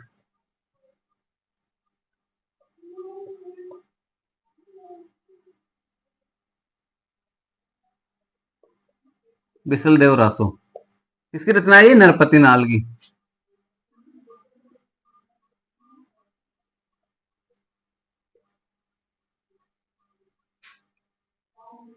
के द्वारा मारवाड़ी भाषा में, सिर्फ गोडवाड़ी भाषा में लिखी गई,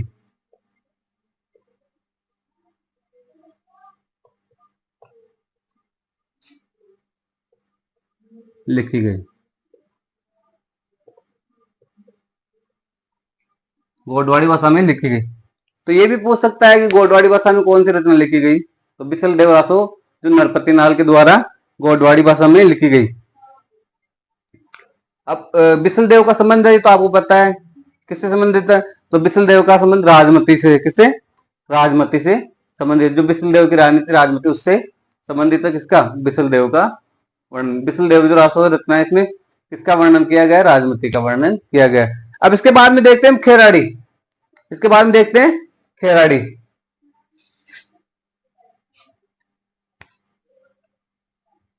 इसमें लिख लो, गोडवाड़ प्रदेश में बोली जाती है, गोडवाड़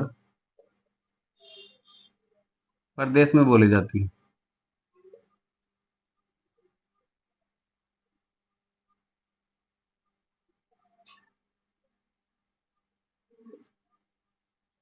और पाली, यहां लिखो पाली, पाली से लेकर जो मध्य का क्षेत्र है कौन सा, आहोर जालोर के, आहोर नामक एक स्थान है जालोर में,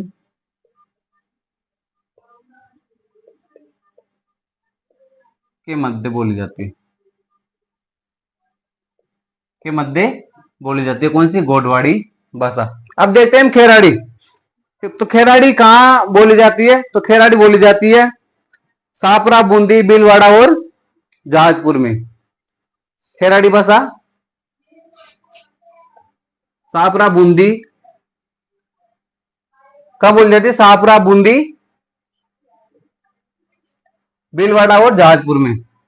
शाहपुरा जब तो नया जिला हो गया ना शाहपुरा, तो शाहपुरा जिला में बोली जाती है, बूंदी जिले में बोली जाती है, भीलवाड़ा जिले में बोली जाती है, और जहाजपुर एक नाम स्थान है वहां बोली जाती है कौन सी, खेराड़ी।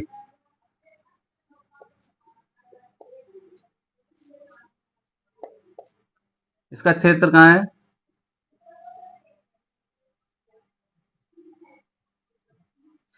शाहपुरा,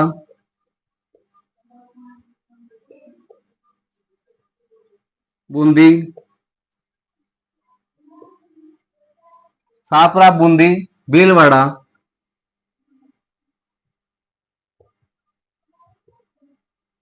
शाहपुरा, बूंदी, भीलवाड़ा और जहाजपुर में।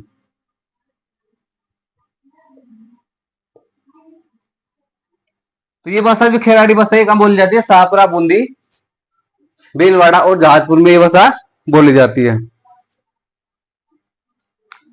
लेकिन आप ये कहोगे कि सर टोंक में भी बोली जाती है, तो वो खेराड़ी नहीं है, वो मालव खेराड़ी है।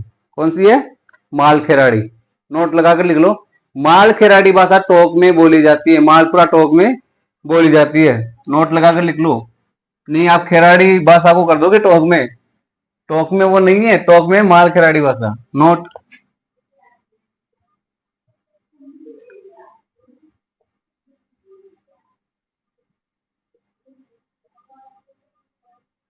माल खेराड़ी भाषा मालपुरा टोंक में बोली जाती है।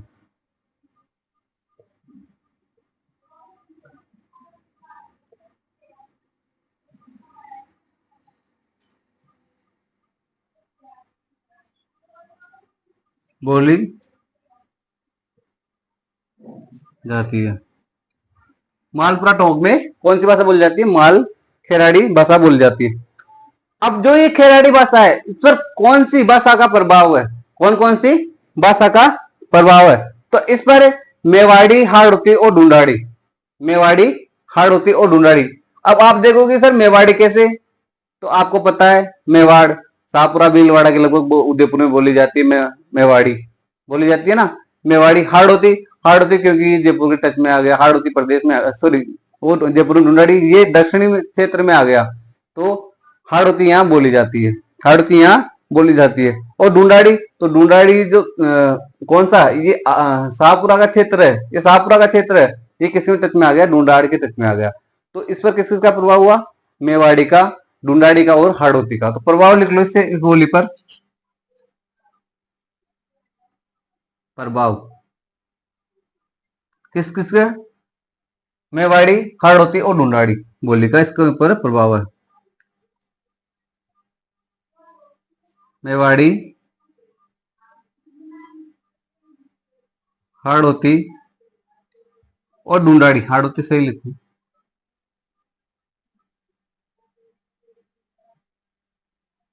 और ढूंढाड़ी। तो इन तीन भाषाओं का प्रभाव किस बोली पर? खेराड़ी पर। मैंने बताया खेराड़ी कहां बोली जाती है? शाहपुरा, बूंदी, भीलवाड़ा और जहाजपुर में। शाहपुरा जो नया डिस्ट्रिक्ट बन चुका है, तो शाहपुरा, बूंदी और भीलवाड़ा में खेराड़ी बोली जाती है। लेकिन आपको ये ध्यान है, कई ऐसे भी है स्टूडेंट जिनको ये पता है कि खेराड़ी भाषा टोंक में बोली जाती है, लेकिन वो टोंक में खेराड़ी भाषा नहीं बोली जाती, वो बोली जाती है माल खेराड़ी। कौन सी? माल खेराड़ी भाषा कहां बोली जाती है? टोंक में, मालपुरा क्षेत्र टोंक का, वहां बोली जाती है माल खेराड़ी भाषा। कौन सी? माल खेराड़ी भाषा। कई बार क्वेश्चन आता है कंफ्यूज करने के लिए कि टोंक की प्रसिद्ध भाषा है खेराड़ी, माल खेराड़ी, हाड़ौती या मेवाड़ी, तो कई बार लगाते हैं खेराड़ी, खेराड़ी के नाम से टिक लगा देते हैं, लेकिन वो गलत हो जाता है। जो टोंक की बोली जाती है मालपुरा क्षेत्र में, कौन सी भाषा बोली जाती है? माल खेराड़ी। कौन सी? माल खेराड़ी।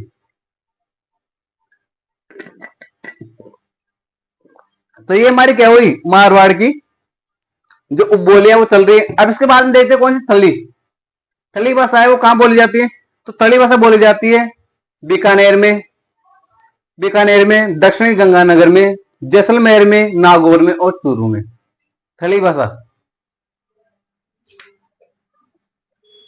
आप भी अपने नोट्स कंप्लीट करो, साथ के साथ लिखते रहो, ताकि आपके पास कंटेंट उपलब्ध होता है और बाद में आप आसानी से रिवीजन कर सको। मैं जो भी लिखवा रहा हूँ, जो भाषा को लिखवा रहा हूँ, स्टेप बाय स्टेप पॉइंट के हिसाब से लिखवा रहा हूँ, कोई भी पॉइंट नहीं छोड़ रहा हूँ ऐसा जो क्वेश्चन आने की संभावना से छूट गया हो।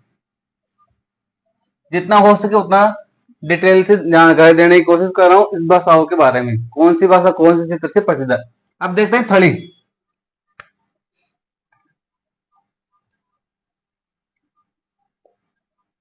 थली, तो ये कहां बोली जाती है थली भाषा? तो ये बोली जाती है कहां? बीकानेर में, दक्षिणी गंगानगर में, जैसलमेर में, नागौर में। बीकानेर में, दक्षिणी गंगानगर में, जैसलमेर में, नागौर में और चूरू में ये भाषा बोली जाती है। जैसे बीकानेर हो गया, जैसे ये बीकानेर हो गया, ये देख लिया हमने, ये बीकानेर हो गया। मैप के हिसाब से देखते हैं।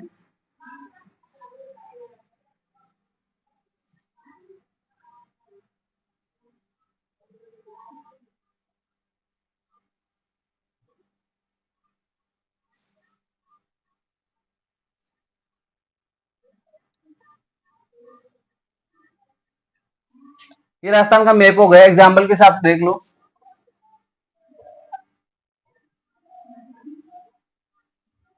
ये राजस्थान का मैप हो गया, तो ये बीकानेर, ये हमारा क्या हो गया? बीकानेर।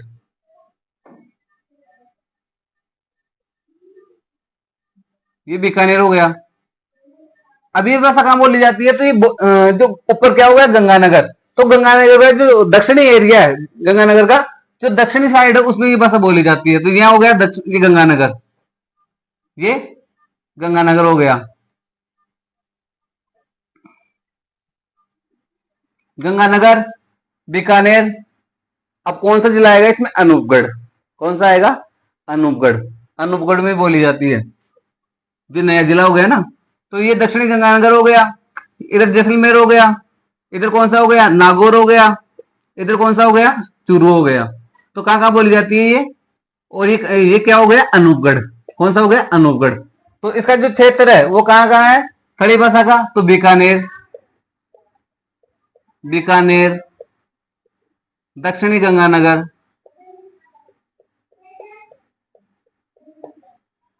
अनूपगढ़, जैसलमेर, नागौर और चूरू। कहां बोली जाती है थली भाषा, बीकानेर, दक्षिणी गंगानगर, अनूपगढ़, जैसलमेर, नागौर और चूरू। इन क्षेत्र में इस भाषा का विस्तार है। किस भाषा का, थली भाषा का। तो इसके बारे में लिख लेते हैं,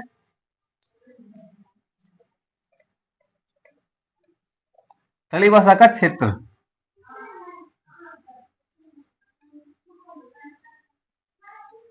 थली भाषा का क्षेत्र, क्षेत्र कौन सा है, तो इसका क्षेत्र है बीकानेर, बीकानेर, दक्षिणी गंगानगर,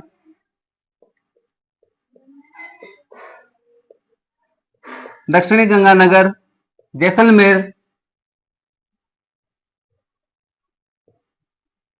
नागौर, बीकानेर के बाद अनूपगढ़ भी लिख सकते हो, अनूपगढ़,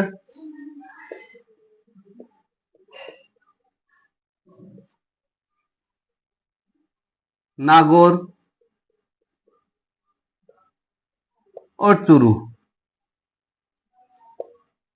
ये इसके क्या है, ये इसके क्षेत्र है जहां थली भाषा बोली जाती है, जहां थली भाषा बोली जाती है। अब देखते हैं इसके बाद में नागौरी, इसके बाद में देखते हैं नागौरी। तो नागौरी के नाम से आपको पता चल रहा होगा कहां बोली जाती है, तो वो नागौर क्षेत्र में बोली जाती है, नागौरी।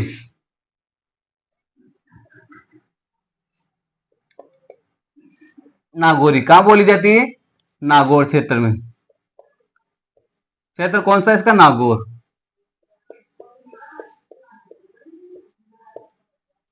क्षेत्र कौन सा है, नागौर। किस क्षेत्र की प्रसिद्ध है, नागौर क्षेत्र में। इसके बाद देखते हैं बागड़ी, बागड़ी कौन से क्षेत्र में बोली जाती है, तो बागड़ी चूरू में, हनुमानगढ़ में और झुंझुनू में बोली जाती है, बागड़ी।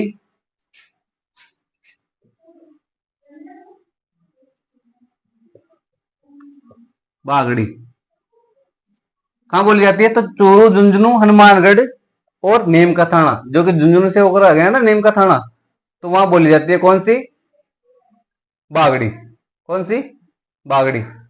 बागड़ी नीम के थाने में नहीं बोली जाती, वो नीम का थाना अलग हुआ है सीकर से। कुछ क्षेत्र नीम का थाना का, झुंझुनू का भी है, लेकिन वो सीकर से ज्यादा हटकर मिलकर बना है, किससे, सीकर से। कौन सा जिला, नीम का थाना। तो ये बोली जाती है हनुमानगढ़। क्षेत्र कौन से इसके, हनुमानगढ़,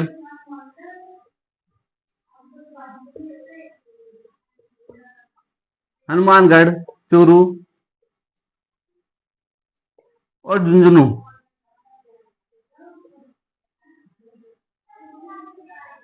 ये क्षेत्र इसके बागड़ी के जो प्रसिद्ध क्षेत्र है कौन कौन से हैं, हनुमानगढ़, चूरू और झुंझुनू। इसके बाद में देखते हैं हम जो बागड़ी, बागड़ी के बारे में कुछ पॉइंट देख लें। बागड़ का धनी किसे कहते हैं, बागड़ का धनी और वांगड़ का धनी, ये दो किस्म कई बार बनते हैं, नोट लगा के लिख लो। बागड़ का धनी और वांगड़ का धनी, बागड़ का धनी और वांगड़ का धनी। तो जो वांगड़ होता है उसका धनी कौन सा, नरहड़ पीर। कौन सा है, नरहड़ पीर। नोट लगा के लिखो, वांगड़ का धनी नरहड़ पीर, वांगड़ का धनी किसे कहते हैं, नरहड़ पीर को।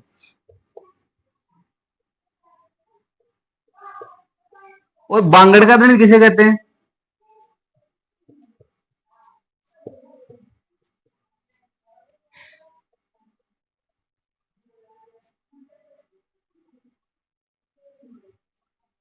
बांगड़ का धनी किसे कहते हैं, तो बांगड़ का धनी कहते हैं संत माओ जी को। किसे कहते हैं, संत माओ जी को।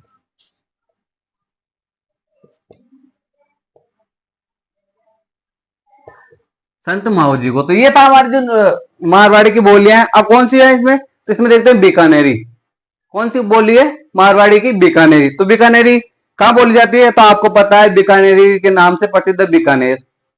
जब बीकानेरी बोली में नाम जो लग रहा है किसका? बीकानेर का। तो बीकानेरी कहाँ बोली जाती है? बीकानेर में। कहाँ बोली जाती है? बीकानेर में। बीकानेरी कहाँ बोली जाती है? बीकानेर में।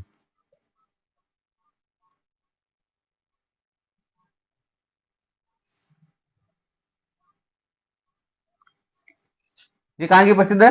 बीकानेर की। किस क्षेत्र में बोली जाती है? बीकानेर में बोली जाती है। अब इसके बाद में देखते हैं मेवाड़ी बोली। इसके बाद में देखते हैं मेवाड़ी बोली कौन से क्षेत्र में बोली जाती है, वो भी देखेंगे।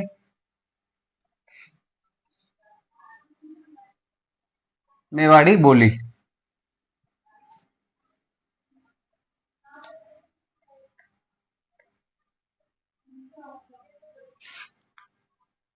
ये सब क्या है जो मैं पढ़ा रहा हूं? ये मारवाड़ी की बोलियां हैं। कौन कौन सी? शेखावाटी, डाटकी, थड़ी, नागौरी, मेवाड़ी और शेखावाटी, डाटकी, थड़ी, नागौरी, मेवाड़ी। उसके बाद में हमने और कौन सी पढ़ी उसके बारे में? हाँ, खेराड़ी। ये क्या है? ये सब क्या है? ये सब मारवाड़ी की बोलियां। कौन कौन सी? शेखावाटी, डाटकी, देवड़ावाटी, गोडवाड़ी, नागौरी, मेवाड़ी, खेराड़ी, बीकानेरी। ये सब क्या है? ये सब मारवाड़ी की बोलियां हैं। तो हम पढ़ रहे हैं अब जो कौन सी है? मेवाड़ी। कौन सी बोली है? मेवाड़ी।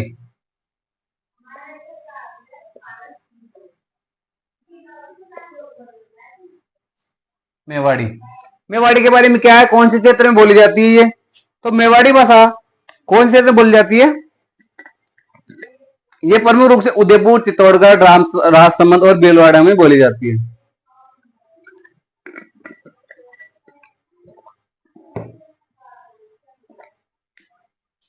इसका क्षेत्र कौन कौन सा है? प्रमुख क्षेत्र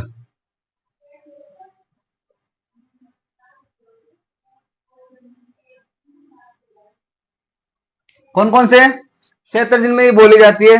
तो ये बोली जाती है उदयपुर, राजसमंद, भीलवाड़ा और चित्तौड़गढ़ में। उदयपुर,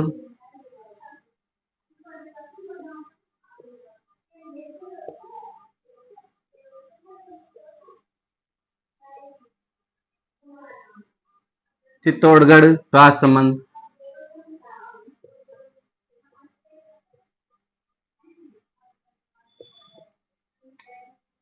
उदयपुर, चित्तौड़गढ़, राजसमंद और भीलवाड़ा में।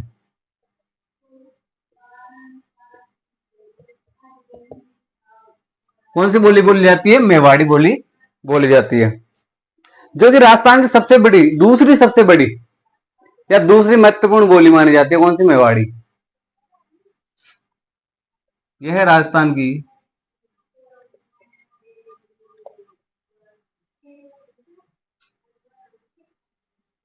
दूसरी सबसे महत्वपूर्ण बोली है।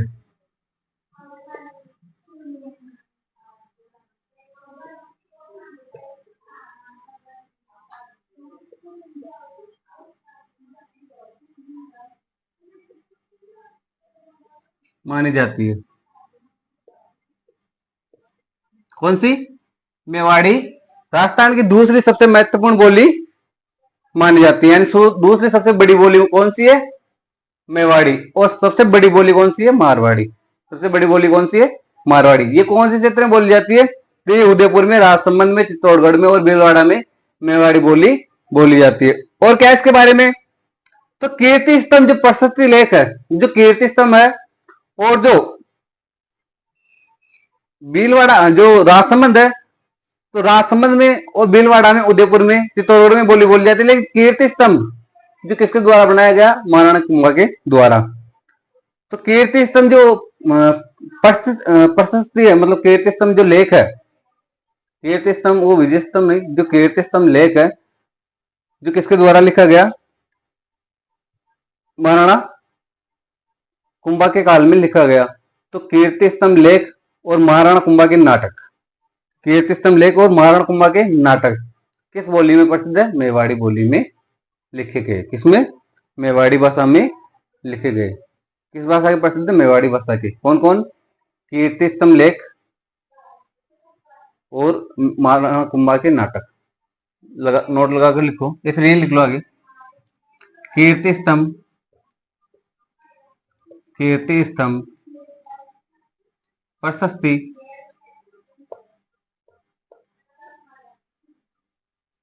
कीर्ति स्तंभ, प्रशस्ति,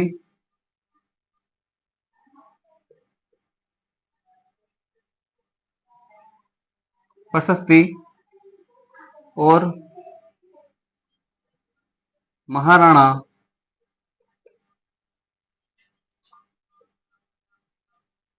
कुंभा के नाटक।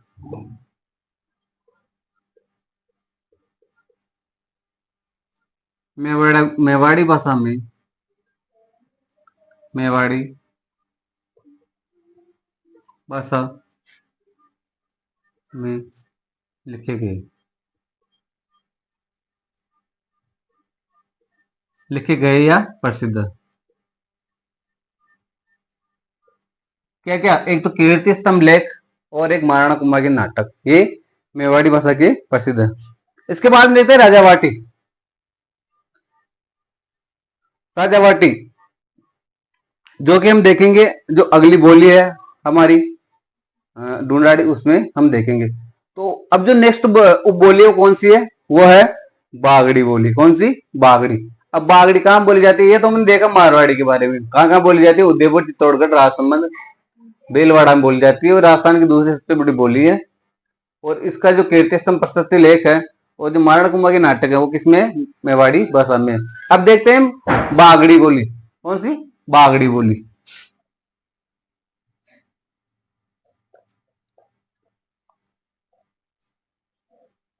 बागड़ी बोली, इसका क्षेत्र कौन सा है? तो बागड़ी बोली डूंगरपुर और बांसवाड़ा में बोली जाती है।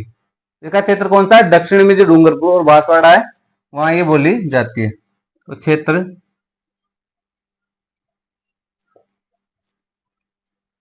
डूंगरपुर और बांसवाड़ा में।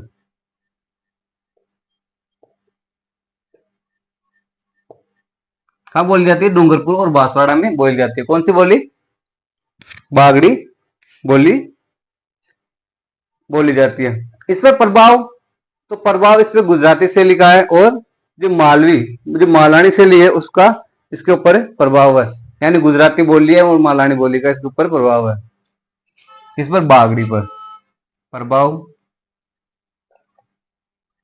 गुजराती और मालानी का प्रभाव है। गुजराती और मालानी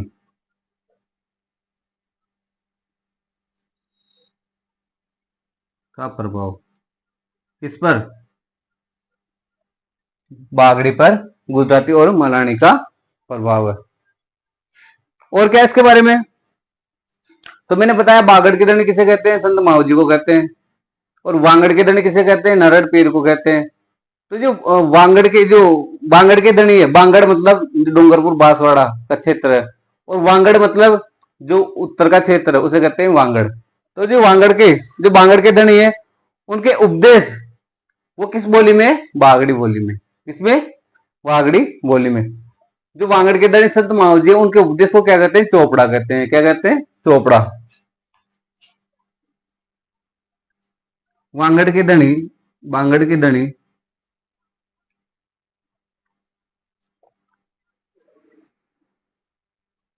धनी संत माऊजी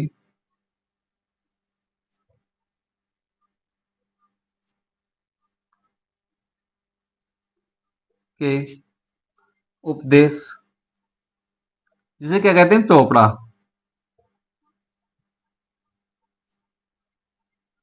चोपड़ा कहते हैं। किस भाषा के प्रसिद्ध है? वो है बागड़ी भाषा की। किस भाषा में प्रसिद्ध है? बागड़ी में।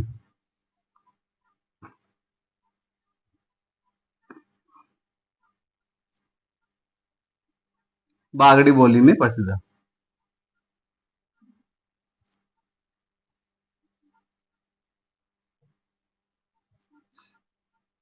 बागड़ी बोली में प्रसिद्ध है, जो कहां बोली जाती है? डूंगरपुर और बांसवाड़ा में बोली जाती है। और क्या इसके बारे में? तो जो जॉर्ज अब्राहम ग्रेसन हमने देखा था, जॉर्ज अब्राहम ग्रेसन जिसने क्या बताया था जिसने जो राजस्थानी भाषा की उत्पत्ति किससे बताई थी, नागरशैली से, नागरी अपभ्रंश से बताई थी ना।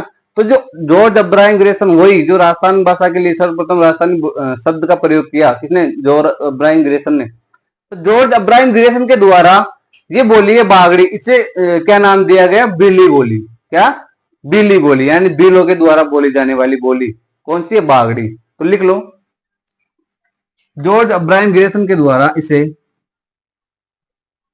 जॉर्ज अब्राहम अब्राहम ग्रेसन ने इस बोली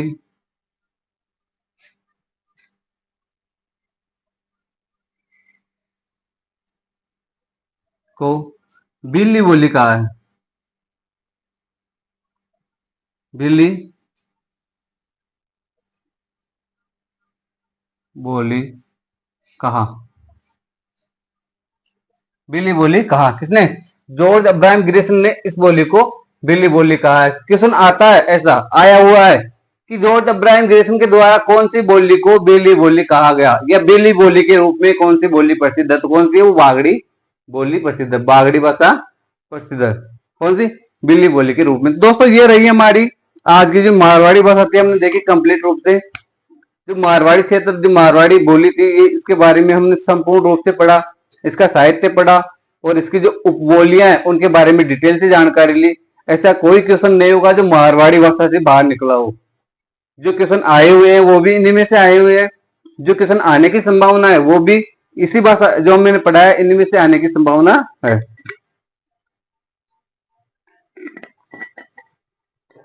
यानी जो क्वेश्चन आए हुए हैं वो भी इनमें से ही आए हुए हैं, चाहे आप प्रीवियस ईयर के पेपर उठाकर देख लेना। अब तो ये हमारी हुई मारवाड़ी भाषा कंप्लीट। मारवाड़ी भाषा का इतिहास पढ़ लिया हमने, और मारवाड़ी भाषा की उपबोलियां पढ़ ली, मारवाड़ी भाषा के कौन कौन से क्षेत्र हैं जिन्हें ये बोलियां बोली जाती है वो पढ़ लिया हमने मैप के हिसाब से। अब देखेंगे हमारा जो नेक्स्ट टॉपिक होगा कल नेक्स्ट क्लास में, वो होगा ढूंढाड़ी भाषा। कौन सी, ढूंढाड़ी भाषा। उसकी उपबोलियां देखेंगे, उसका क्षेत्र देखेंगे, उसको उसके जो इतिहास है उसको भी खंगालेंगे ढूंढाड़ी भाषा के, और जो क्वेश्चन आए हुए हैं उनको भी देखेंगे, साथ ही जो क्वेश्चन आने की संभावना है उनको भी ध्यान में रखते हुए हम उस टॉपिक को, उस बोली को कंप्लीट करेंगे। तो दोस्तों आप भी अपने नोट्स साथ के साथ बनाते रहो, ताकि आपके पास कंटेंट उपलब्ध हो सके, जिससे आप बाद में बार बार रिवीजन कर सको। रिवीजन करने के साथ आप एमसीक्यू भी देते रहो, वो भी निकालते रहो, जिससे आपका जो टॉपिक होगा उसके ऊपर आपकी पकड़ मजबूत होती रहेगी। तो धन्यवाद आपका, आपने इतना टाइम हमारे साथ बिताया। जी पढ़ते रहो, कड़ी मेहनत करते रहो। कहते हैं ना, सफलता में किसका सर है, दृढ़ निश्चय और लगन के साथ कड़ी मेहनत करते हैं तो लोग अपना लक्ष्य जरूर प्राप्त कर लेते हैं। तब तक के लिए धन्यवाद। बड़ों का सम्मान करें, छोटों को प्यार दें, और अपना व्यक्तित्व इस प्रकार विकसित करे कि महिलाएं आपके साथ सुरक्षित और गौरवान्वित महसूस करें। तब तक के लिए धन्यवाद।